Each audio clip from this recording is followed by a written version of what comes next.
এটি একটি ঔষধি গাছ যার ডাল, পাতা, রস সবই মানুষের দৈনন্দিন জীবনে বহুবিধ কাজে ব্যবহার হয়ে থাকে। নিম একটি বহুবর্ষজীবী ও চিরহরিৎ বৃক্ষ।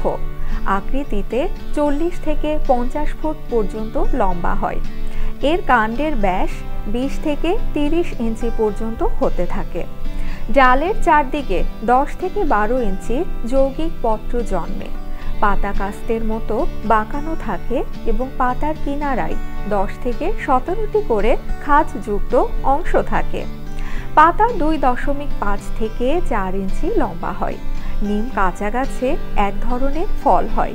আঙুরের মতো দেখতে এই ফলের একটি বীজ থাকে। জুন জুলাইয়ের ফল পাকে এবং কাঁচা ফল তেতো স্বাদের হয়, তবে পেকে হলুদ হওয়ার পর মিষ্টি হয়। ভারত এবং বাংলাদেশের প্রায় সর্বত্রই নিম গাছ জন্মে। প্রাপ্তবয়স্ক হতে সময় লাগে 10 বছর। নিম গাছ সাধারণত উষ্ণ আবহাওয়া প্রধান অঞ্চলে ভালো হয়, যেমন ওমানের বিভিন্ন এলাকায় এই বৃক্ষ দেখা যায়।